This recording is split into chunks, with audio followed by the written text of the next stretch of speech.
Hello guys, പുതിയൊരു വീഡിയോയിലേക്ക് ഏവർക്കും സ്വാഗതം. രേണുസുധിയുടെ എക്സ് ഹസ്ബൻഡ് ബിനു എന്നു പേരുള്ള ഒരു മനുഷ്യൻ യൂട്യൂബിൽ ഇങ്ങനെ കറങ്ങി നടക്കുന്നുണ്ട്. അപ്പോൾ ഞാൻ ഈ വീഡിയോ ചെയ്യുന്നതിന് മുമ്പ് എനിക്ക് ഇങ്ങോട്ട് തോന്നുന്നതായിട്ട് കാര്യങ്ങൾ പറയാനുള്ളത്, വേറെ പണിയൊന്നുമില്ലേ, വല്ല കൂലിപ്പണിക്കും പോയിക്കോടെ, രേണുസുധിയുടെ വീഡിയോ എന്തിനാണ് ചെയ്യുന്നത് എന്നുള്ള കുറച്ച് കാര്യങ്ങളൊക്കെ ഉണ്ടായിരുന്നു. സുഹൃത്തെ, ഒന്നാമത്തെ കാര്യം, നമ്മൾ യൂട്യൂബിനെ മാത്രം ആശ്രയിച്ചിട്ട് ജീവിക്കുന്ന ഒരു മനുഷ്യനല്ല. ഓക്കെ, നമ്മൾ കുഞ്ഞ യൂട്യൂബ് ചാനലാണ്. നമുക്ക് തോന്നുന്ന കാര്യങ്ങൾ വിളിച്ച് പറയുന്നു എന്ന് മാത്രമേ ഉള്ളൂ. അത് പരമാവധി ഒരാളെ ഹേർട്ട് ചെയ്യാത്ത രീതിയിൽ നമ്മുടേതായ അഭിപ്രായം അറിയിക്കുന്നത് മാത്രം, അത്രയേ ഉള്ളൂ. It's part of living. വേറെ പണിയുണ്ട്. ഓക്കെ, അപ്പോൾ ഇവിടെ പറഞ്ഞു തരുന്നത് രേണുസുധിയുടെ ഹസ്ബൻഡ്. ഇവിടെ എൻ്റെ വിഷയം ഇതാണ്: എന്തുകൊണ്ടാണ് ഒരാളുടെ പാസ്റ്റ് ലൈഫിനെ കുറിച്ച് സോഷ്യൽ മീഡിയ ഇങ്ങനെ ചർച്ച ചെയ്യുന്നത്? അല്ലെങ്കിൽ എന്തുകൊണ്ടാണ് ഒരാളെക്കുറിച്ച് മുഴുവനായിട്ട്, ഇപ്പോൾ ഒരു നമ്മൾ ബയോഗ്രഫിയൊക്കെ പറയൂലേ, ആൾ ഇന്ന സ്ഥലത്ത് ഇന്ന ഡേറ്റിന് ജനിച്ചു, കുട്ടിക്കാലം എങ്ങനെയായിരുന്നു, അല്ലെങ്കിൽ ടീനേജ് ഇങ്ങനെയായിരുന്നു, യുവത്വം എങ്ങനെയായിരുന്നു, അത് കഴിഞ്ഞിട്ട് കല്യാണം ഇങ്ങനെയായിരുന്നു, കല്യാണം അല്ലെങ്കിൽ ഡിവോഴ്സ്ഡ് ആയിട്ടുണ്ടെങ്കിൽ ഡിവോഴ്സ് ചെയ്തു, റീമാരേജ് ചെയ്തിട്ടുണ്ടെങ്കിൽ റീമാരേജ് ചെയ്തു, ഇങ്ങനെയുള്ള കാര്യങ്ങളൊക്കെ ഒരുമിച്ച് ഡീറ്റെയിൽസ് എന്തുകൊണ്ടാണ് സോഷ്യൽ മീഡിയയിൽ വരാത്തത്? ഞാൻ ഈ രേണുസുധിയുടെ കാര്യവുമായി ബന്ധപ്പെട്ടിട്ടാണ് അങ്ങനത്തെ കാര്യങ്ങൾ പറയുന്നത്. അതായത് ഞാൻ ഉദ്ദേശിച്ചൊരു കാര്യം, ഇപ്പോൾ ഇവിടെ രേണുസുധിയുടെ ഇൻ്റർവ്യൂസൊക്കെ ഇങ്ങനെ വന്നല്ലോ. അപ്പോൾ അതിൽ രേണുസുധിയുടെ ഇൻ്റർവ്യൂ തുടക്കത്തിൽ വന്ന സമയത്തോ, അല്ലെങ്കിൽ രേണുസുധി വൈഫാണ് എന്ന് കൊല്ലം സുധി ഒരു പ്രോഗ്രാമിൻ്റെ, ഒരു ഷോൻ്റെ സ്റ്റേജിൽ വെച്ചിട്ട് ആളുകളോട് പറഞ്ഞപ്പോഴും ആളുകളെ കാണിച്ചപ്പോഴും പുറത്തു വരാത്ത, രംഗപ്രവേശം ചെയ്യാത്ത രണ്ടാം ഭാര്യ എന്ന് പറയുന്ന യുവതി എന്താണ് ഈ സമയത്ത് വന്നത്? അതുപോലെ തന്നെ രേണുസുധിയുടെ കല്യാണം ഓൾറെഡി കഴിഞ്ഞതാണ് എന്ന്, അതെന്താണ് തുടക്കത്തിൽ അങ്ങനെയുള്ള വിവരങ്ങളൊന്നും വരാണ്ടിരുന്നത്? രേണുസുധിയുടെ ഇൻ്റർവ്യൂവിൽ രേണുസുധി പറഞ്ഞ ഓരോ പോയിൻറ്റും, അതിലെ ഓരോ പോയിൻറ്റുകളായിട്ട് അതിന് മറുപടിയായിട്ടാണ് ഓരോരുത്തർ രംഗപ്രവേശം ചെയ്യുന്നതാണ് എനിക്ക് തോന്നിയിട്ടുള്ളത്. എന്ന് വെച്ചാൽ ഞാൻ ഇതിനെ കുറച്ചുകൂടി സിമ്പിളായിട്ട് പറയാം. രേണുസുധിയുടെ ഇൻ്റർവ്യൂവിൽ രേണുസുധി തുടക്കത്തിൽ പറഞ്ഞിട്ടുള്ളൊരു കാര്യം ഉണ്ടായിരുന്നു, നിയമപരമായിട്ട് ഒരു വിവാഹം മാത്രമേ കഴിച്ചിട്ടുള്ളൂ എന്നൊരു പോയിൻ്റ്. ആ പറഞ്ഞപ്പോൾ നിയമപരമായിട്ട് ഒരു വിവാഹം അല്ല കഴിച്ചിട്ടുള്ളത്, ഇതിനു മുമ്പ് ഇന്ന ബിനു എന്ന പേരുള്ള ഒരു പാസ്റ്ററിൻ്റെ ഇന്ന ആളിൻ്റെ ഭാര്യയായിരുന്നു പറഞ്ഞിട്ട് ഒരാൾ രംഗപ്രവേശം വരികയാണ്, ഒരാളുടെ പേര് അയക്കേണ്ടി വരികയാണ്. അതായത് ഇത് കാണുന്ന ആളുകൾ കമൻറ്റ് ചെയ്യുകയാണ്. പിന്നെ അതിനെക്കുറിച്ച് സോഷ്യൽ മീഡിയയിൽ ചർച്ചയായി, അങ്ങനെയുള്ള സംഭവം. അതാണ് ഇപ്പോൾ ലേറ്റസ്റ്റ് വന്ന് നിൽക്കുന്നത്. ഇതിന് മുമ്പ് ഉണ്ടായിരുന്ന സംഗതി എന്ന് വെച്ചിട്ടുണ്ടെങ്കിൽ, രേണുസുധിയുടെ ആദ്യത്തെ ഭാര്യ, അത് കഴിഞ്ഞിട്ട് പിന്നെ രേണുസുധി കല്യാണം കഴിച്ചത്, കൊല്ലം സുധിയുടെ ആദ്യത്തെ ഭാര്യ, പിന്നെ കൊല്ലം സുധി കല്യാണം കഴിച്ചത് നിയമപരമായിട്ട് രേണുസുധിനായിരുന്നു എന്ന് പറഞ്ഞപ്പം രണ്ടാം ഭാര്യ എന്ന് അവകാശപ്പെട്ടുകൊണ്ട്, കൊല്ലം സുധിയുടെ രണ്ടാം ഭാര്യ എന്ന് അവകാശപ്പെട്ടുകൊണ്ട് ഒരു യുവതി രംഗപ്രവേശം ചെയ്യുന്നു. ഓക്കെ, ഇതിൻ്റെ താഴെ വരുന്ന കമൻറ്റുകൾ വേറെ, കൊല്ലം സുധി 4 കെട്ടിയിട്ടുണ്ട് എന്നൊക്കെ പറഞ്ഞിട്ട്. അപ്പോൾ ഇത് ഒരു കാര്യം ഉറപ്പാണ്, രേണുസുധി ഇപ്പോൾ കൊല്ലം സുധി ജീവനോടല്ല. രേണുസുധിയുടെ ഇൻ്റർവ്യൂസ് കൃത്യമായി കണ്ടുകൊണ്ട്, അതായത് നല്ല മാർക്കറ്റ് വാല്യൂ ഉള്ളതാണ് രേണുസുധി എന്നുള്ള ഒരു വ്യക്തിയും അവരുമായിട്ടുള്ള ഇൻ്റർവ്യൂസും എല്ലാ സംഗതികളും ചൂടപ്പം പോലെ വിറ്റുപോകുന്ന ഇൻ്റർവ്യൂസാണല്ലോ, ഒരുപാട് വ്യൂസ് കിട്ടുന്ന ഒരു സംഗതിയാണല്ലോ. അപ്പോൾ രേണുസുധിയുടെ ഇൻ്റർവ്യൂസ്, രേണുസുധിയുടെ എന്തൊക്കെ വീഡിയോസ്, അത് റീൽസ് ആയിക്കോട്ടെ, ഷോർട്സ് ആയിക്കോട്ടെ, എന്തായിക്കോട്ടെ, ഇതൊക്കെ ആളുകൾ കാണുന്നുണ്ട്. അപ്പോൾ ആ വീഡിയോയിൽ നിന്ന് ആളുകൾ ഇപ്പോൾ അവരുടെ നെയ്ബേഴ്സോ, അല്ലെങ്കിൽ അവരെ ചെറുപ്പം തൊട്ട് അറിയാവുന്നവരോ, അല്ലെങ്കിൽ അവരുടെ ജോലിയുടെ ഭാഗമായിട്ടോ, അല്ലെങ്കിൽ അവർ അങ്ങനെ എങ്ങനെയൊക്കെ ഇട്ട്, അല്ലെങ്കിൽ അവർ കസിൻസോ ആരെങ്കിലുമൊക്കെ ഇട്ട് ഇതൊക്കെ കണ്ടുകൊണ്ടിരിക്കണ്ടായിരിക്കുമല്ലോ. അപ്പോൾ അവർക്ക് അറിയാവുന്ന കാര്യങ്ങൾ കമൻറ്റുകളിലൂടെയും, അതേപോലെ ചില ആൾക്കാർ ഫേക്ക് കോളികളില്ലേ, ഫേക്ക് പ്രൊഫൈലുകളിൽ നിന്ന് 5 കെട്ടിയിട്ടുണ്ട്, 2 കെട്ടിയിട്ടുണ്ട്, 10 കെട്ടിയിട്ടുണ്ട് എന്നിട്ട് ഓരോ ഇതൊക്കെ വരുമ്പോൾ ആളുകൾ, സോഷ്യൽ മീഡിയയിലുള്ള ആളുകൾ ഇതിങ്ങനെ റിയാക്ട് ചെയ്യും. കാരണം ഇത് ആളുകൾക്ക് കാണാനും കേൾക്കാനും ആഗ്രഹമുണ്ട്. പിന്നെ ഒരാളെക്കുറിച്ച് നെഗറ്റീവ് പറയുമ്പോൾ, അല്ലെങ്കിൽ നെഗറ്റീവ് കമൻറ്റ് ഒരാൾ ഇടുമ്പോൾ, അല്ലെങ്കിൽ നെഗറ്റീവായിട്ടൊരു വീഡിയോ വരുമ്പോൾ ഇത് കാണാൻ ആൾക്കാരുണ്ട്. രേണുസുധി എന്ന് ഒരു ഹാഷ്ടാഗ് വെച്ചിട്ട് ഒരു വീഡിയോ ചെയ്തിട്ടുണ്ടെങ്കിൽ കാണാൻ ആൾക്കാരുണ്ട്. അപ്പോൾ ഇവിടെ ലേറ്റസ്റ്റ് ആയിട്ട് വന്ന് നിൽക്കുന്നത് രേണുസുധിയുടെ എക്സ് ഹസ്ബൻഡിനെ കുറിച്ചിട്ടാണ്. അപ്പോൾ ഇത് ഇത്രത്തോളം സാമൂഹിക പ്രസക്തിയുള്ള ഒരു കാര്യമാണോ വെച്ചിട്ടുണ്ടെങ്കിൽ ഒരിക്കലുമല്ല. പിന്നെ എന്തുകൊണ്ടാണ് ഇത് ആൾക്കാർ ഇത്രയും കാണുന്നത്? ഈ വീഡിയോ സംഗതി ഇത്രയുള്ളൂ. ആളുകൾക്ക് ഇങ്ങനെയുള്ള കാര്യങ്ങൾ കാണാനും കേൾക്കാനാണ് ആഗ്രഹം. ആളുകളുടെ ലൈഫിൽ എന്താ സംഭവിച്ചത്, അവർ മറ്റേ തേച്ചോ, എത്ര പേരെ കല്യാണം കഴിച്ചു, അവരുടെ പേഴ്സണൽ ലൈഫിൽ എന്താണ് സംഭവിച്ചത്, അവർ ഡിവോഴ്സ്ഡ് ആണോ, അവർക്ക് വേറെ പ്രേമമുണ്ടോ, വേറെ എന്തെങ്കിലും പരിപാടികളുണ്ടോ, ഇതൊക്കെ കേൾക്കാൻ ആളുകൾക്ക് ഇഷ്ടമാണ്. ആളുകൾ ഇത് ഫുള്ളിരുന്ന് കണ്ടിട്ടാണല്ലോ ആളുകൾ കമൻറ്റ് ചെയ്യണത്. ഫുള്ളിരുന്ന് കണ്ടിട്ട് ആൾക്കാർ കമൻറ്റ് ചെയ്യണം നിങ്ങൾക്കൊന്നും വേറെ പണിയില്ലേ എന്നാവും. അപ്പോൾ ഈ കാണുന്നവർക്ക് വേറെ പണിയൊന്നുമില്ലേ? അല്ല, ഞാൻ കമൻറ്റ് ഇട്ടവരെ അപമാനിച്ചുകൊണ്ട് സംസാരിക്കണതല്ല കേട്ടോ. എൻ്റെ വളരെ സ്വാഭാവികമുള്ള ഒരു ക്വസ്റ്റ്യനാണ്.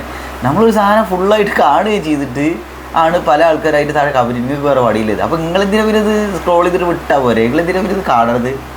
അപ്പോൾ എല്ലാ യൂട്യൂബേഴ്സിൻ്റെയും റിയാക്ഷൻ വീഡിയോ ചെയ്യുന്ന ആളുകളുടെ ഒക്കെ ഒരു അവസ്ഥ ഇതാണ്. ഇപ്പം നമ്മളങ്ങനെ വലിയ യൂട്യൂബറൊന്നും കേട്ടോ, നമ്മൾ ജസ്റ്റ് തുടങ്ങിയിട്ടേ ഉള്ളൂ. നമുക്ക് ആകെ 45 സബ്സ്ക്രൈബേഴ്സ് എന്താണ് ഞാൻ ഈ യൂട്യൂബ് വീഡിയോ ചെയ്യുന്ന സമയത്തുള്ളത്.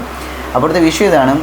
രേണുസുതി ഇതിനു മുമ്പ് കൊല്ലം സുധിയുടെ ആ ഒരു കല്യാണം, കൊല്ലം സുധിയുമായിട്ടുള്ള കല്യാണത്തിന് മുമ്പ് രേണുസുതി ഒരു കല്യാണം കഴിച്ചിരുന്നു. ഹസ്ബൻഡിൻ്റെ പേര് ബിനു എന്നാണ് സോഷ്യൽ മീഡിയ പറയുന്നത്. നമുക്ക് സത്യാവസ്ഥ അറിയില്ല. അപ്പോൾ ഇതിൻ്റെ ഇടയിൽ ബിനു എന്ന് പേരുള്ള ഒരു ഒരു ഒരു പ്രൊഫൈല് കടന്നിങ്ങനെ കളിക്കണത് യൂട്യൂബിൽ. അപ്പോൾ സംഗതി എന്താ വെച്ചിട്ടുണ്ടെങ്കിൽ യൂട്യൂബിൽ ഞാൻ അവിടെ ഇവിടെയൊക്കെ കണ്ടിട്ടുണ്ട്. അപ്പോൾ അതിൽ എന്താ പറയുക, ആ ഒരു പ്രൊഫൈലിൽ നിന്ന് കമൻറ്റ് വരുന്ന സമയത്ത് സ്വാഭാവികമായിട്ട് ആളുകൾ ശ്രദ്ധിക്കും. കാരണം ബിനു എന്ന വ്യക്തിയുമായിട്ടാണ് രേണുസുതിയുടെ ആദ്യത്തെ വിവാഹം ഉണ്ടായത്. രേണുസുതിയുടെ നിയമപരമായ ആദ്യത്തെ വിവാഹമാണ് കൊല്ലം സുധിയായിട്ടുള്ളത്, നുണയാണ് എന്നൊക്കെ പറഞ്ഞിട്ട് അതിങ്ങനെ ഒരു ഹോട്ട് ടോപ്പിക്കായിട്ട് സംഭവിച്ചുകൊണ്ടിരിക്കുന്ന സമയത്താണ് ബിനുവിൻ്റെ രംഗപ്രവേശം. നമുക്ക് പൊതുവെ അറിയണതാണല്ലോ, നമുക്ക് പലപ്പോഴും വിവാദപരമായ അല്ലെങ്കിൽ ആളുകൾ കാര്യമായി ചർച്ച ചെയ്യപ്പെടുന്ന ഒരു വിഷയവുമായി ബന്ധപ്പെട്ടുള്ള കഥാപാത്രങ്ങളെ അങ്ങനെയുള്ള വ്യക്തികളുടെ പേരിൽ ഫേക്ക് പ്രൊഫൈൽസ് ഉണ്ടായിരിക്കും. ചിലപ്പോൾ അതൊരു ഫേക്ക് പ്രൊഫൈലായിരിക്കും, അല്ലെങ്കിൽ ശരിക്കും റിയലായിട്ടുള്ള ഒരു പ്രൊഫൈലായിരിക്കും, എന്തായിക്കോട്ടെ നമുക്കറിയില്ല.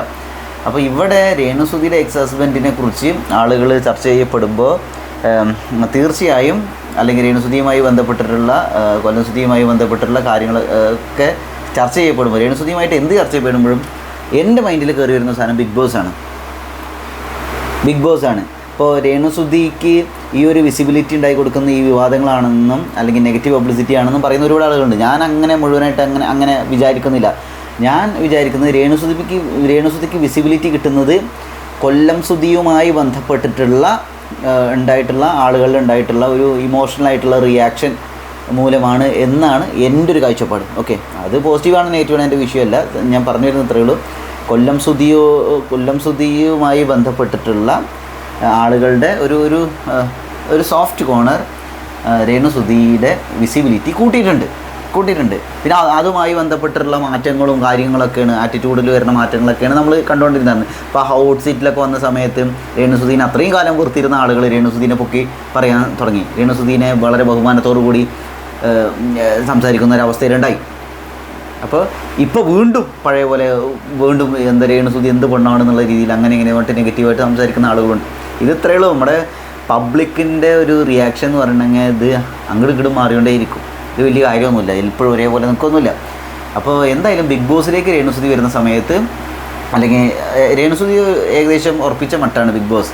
അപ്പോൾ ബിഗ് ബോസിൽ രേണുസുതിയുടെ ഒരു ഇങ്ങനെയുള്ള കുറേ കാര്യങ്ങൾ അവിടെ ചർച്ചയാവുമെന്നാണ് എനിക്ക് തോന്നുന്നത്.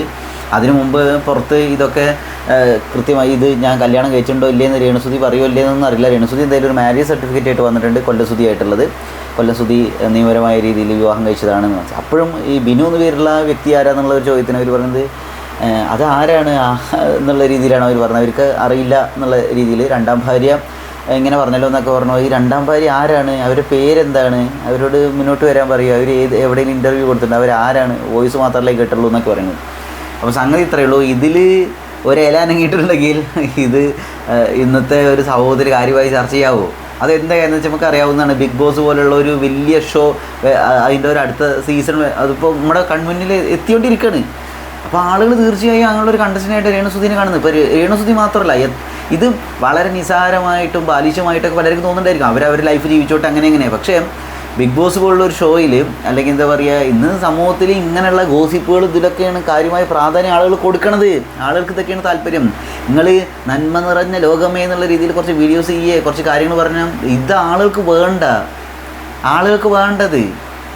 ഇന്ന് കരുതി ആളുകൾക്ക് വേണ്ട സാധനങ്ങൾ മാത്രമേ നമ്മൾ ഇടാൻ പാടുള്ളൂ എന്നല്ല പറഞ്ഞു വരുന്നത്. സംഗതി എന്താ വെച്ചാൽ, അപ്പോൾ ആളുകൾക്ക് വേണ്ട സാധനങ്ങൾ എന്താണോ, ആളുകൾക്ക് കൂടുതൽ താല്പര്യമുള്ള കാര്യങ്ങൾ എന്താണോ, അത് അവർക്ക് ദേഷ്യം വരുന്നു, സന്തോഷം വരുന്നു, ഇഷ്ടം തോന്നുന്നു, ഇഷ്ടക്കേട് തോന്നുന്നു, നല്ല വിഷയം, ആളുകളെ ബോധറിയിപ്പിക്കുന്ന വിഷയങ്ങളുണ്ടല്ലോ, ഈ വിഷയങ്ങളെക്കുറിച്ചാണ് സാധാരണ എന്ത് ചെയ്യാം, ആ വിഷയങ്ങളെക്കുറിച്ച് നമ്മൾ ബോധേഡാവും.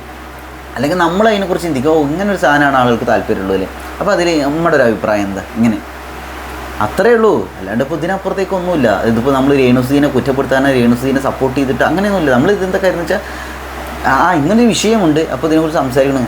അല്ലാണ്ട് ഇപ്പോൾ രേണുസുദീനെ കുറ്റം പറഞ്ഞുകൊണ്ടാണോ നമ്മൾ വീഡിയോസ് മുഴുവൻ ചെയ്യണത്? ഒരിക്കലുമില്ല.